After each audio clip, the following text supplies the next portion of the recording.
Vamos a retomar lo que está pasando acá en el Ecuador de cara al balotaje y también a la ya conocida conformación de la nueva asamblea en el Ecuador. Por ello quiero darle la bienvenida a Pierina Correa, quien ha sido electa nuevamente como asambleísta por la Revolución Ciudadana para este periodo complementario. Bienvenida, ¿cómo está, arquitecta? Le saluda César García. Hola, ¿cómo estás, César? Muy buenas noches y muchísimas gracias por la oportunidad de compartir con ustedes.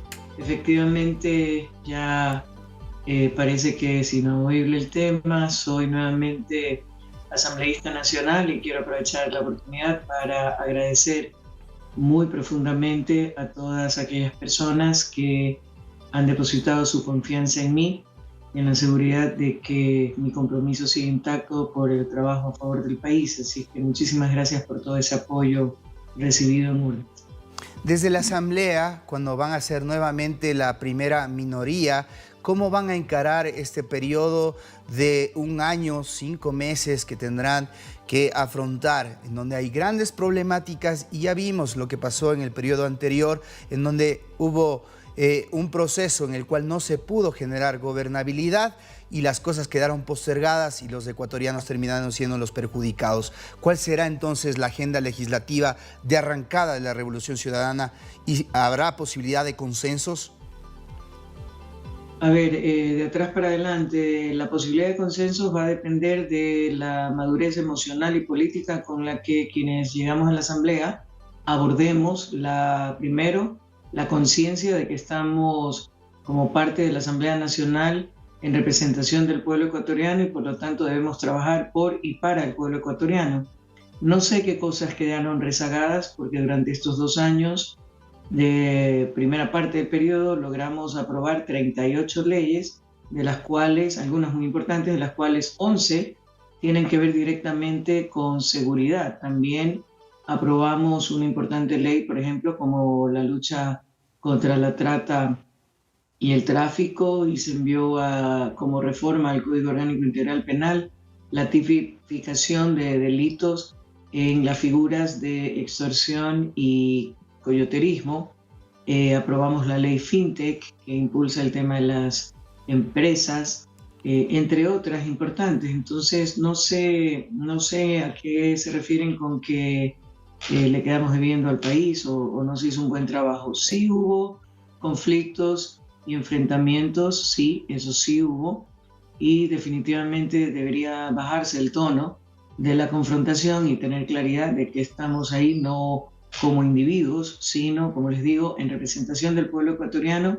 Ningún bloque, a pesar de, inclusive el nuestro, a pesar de ser el más numeroso, puede por sí mismo tomar decisiones. Por lo tanto, el ir al diálogo, a los acuerdos legislativos, será una necesidad urgente y una exigencia para poder dar trámite a todas las leyes, tanto las que están en diferentes etapas de tratamiento en las diferentes comisiones también, 15 permanentes, 2 ocasionales, y que quedaron ahí por la disolución de la Asamblea. Hay que retomar, hay que reponer los plazos para poder seguir su tratamiento y una vez completadas las fases que llegue para segundo debate y eventual aprobación. Pero a la vez deben entrar otras leyes que serán acordadas como agenda legislativa entre quienes integren el Consejo de Administración Legislativa, los presidentes de las comisiones y los jefes de bancada, como se hizo en los 2 años previos. ¿Hay reconocimiento en el interior de la Revolución Ciudadana de cuál ha sido este tope en votación que han tenido en los últimos comicios, que viene oscilando entre el 30-32%, y cuál es su capacidad de autocrítica para llegar a ese otro segmento de cara a un balotaje que será seguramente muy cerrado por las posiciones políticas que ya se advierten? Lo primero, dejar de posicionar una polarización refiriéndose a los 2 candidatos como correísmo y anticorreísmo. Aquí el país no necesita ese tipo de confrontación, necesita soluciones y necesita la capacidad de quienes están al frente de la función pública de poder sentarse a una mesa, conversar, dialogar, consensuar para poder canalizar y viabilizar las diferentes acciones y buscar, dar soluciones a todas, el clamor ciudadano, comenzando por seguridad, pasando por empleo, atención en servicios tan importantes como educación y salud, la recuperación de la red vial, entre otros. Así es que sencillamente acabamos de terminar una primera vuelta electoral, aspirábamos a ganar en primera vuelta, se dieron ciertos hechos de conocimiento público que golpearon al proyecto de la Revolución Ciudadana y eso impidió que se completara la diferencia en votación que se requería para ganar una sola vuelta. Estaba dentro de las posibilidades igual y hoy, ¿qué es lo que vamos a hacer? Aterrizar ya los ofrecimientos de campaña, las acciones que se van a tomar más al detalle y obviamente señalando de dónde procedería el financiamiento para llevar a cabo eso. Es un tiempo corto para el Ejecutivo, estamos hablando de en promedio año 3 meses, año 5 meses, que sí, para un Ejecutivo es corto, pero hay que empezar a implementar todas esas acciones que permitan revertir la situación caótica de profunda crisis que vive hoy nuestro país en absolutamente todo ámbito, seguridad jurídica, seguridad ciudadana y como mencioné, pues el deterioro de los servicios más elementales como educación y salud, aparte de los básicos, y también el tema de las carreteras, la ausencia de empleo, el subempleo, la mendicidad, entre otros.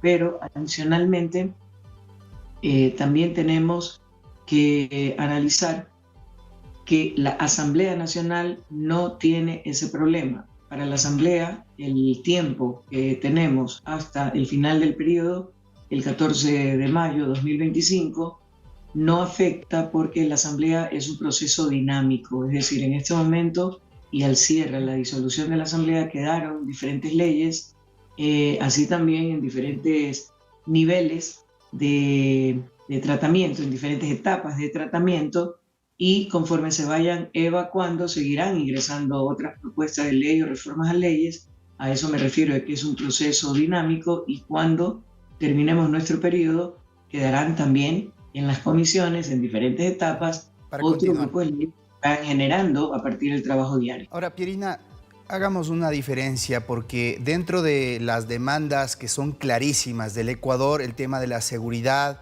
el tema de la generación de empleo, quisiera utilizar esas dos ideas para no divagar, son las principales. En ese sentido, tanto Daniel Noboa como Luisa González ofrecen las dos cosas. A su criterio, ¿cuál es la diferencia?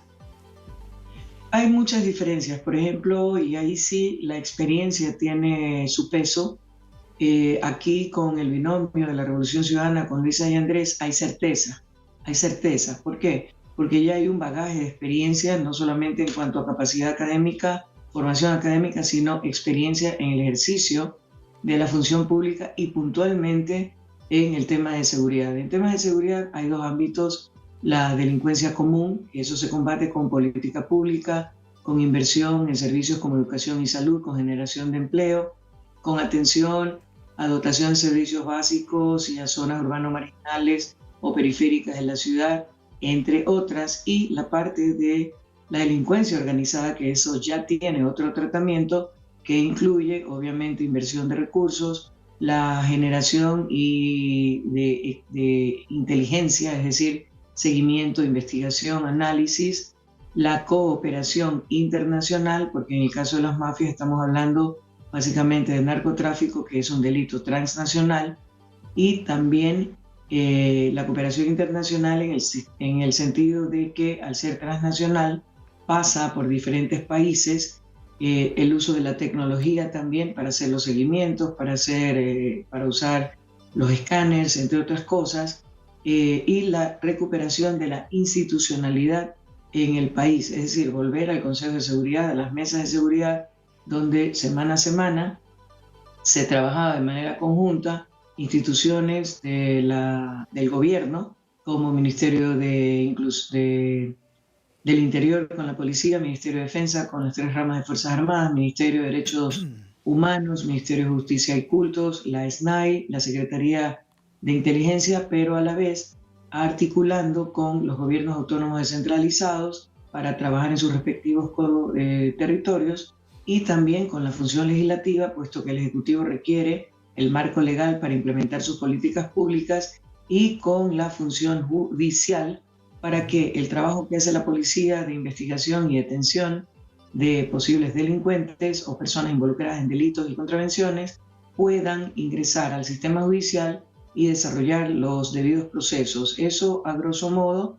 Ahora ya en particularidad, mejorar las condiciones, invertir en el equipamiento policial, tanto en armamento, chalecos, vehículos, condiciones de vida digna, balas, armamento, para que estén en capacidad de enfrentar la delincuencia, sea la delincuencia común o la organizada, con los equipos y las unidades especializadas de la Policía Nacional y conjuntamente con las Fuerzas Armadas, aplicar los presupuestos que se requieren para que ellos puedan tener las condiciones adecuadas de hacer esta lucha diaria y recuperar en conjunto la paz para el país. Bien, gracias. Le quiero agradecer, nos queda muy corto el tiempo para poder exponer una cantidad de ideas, pero es indiscutible que el aporte ayuda al debate y al esclarecimiento de la decisión que tendrán que tomar los ecuatorianos de cara a esta segunda vuelta. Que tengan una excelente noche.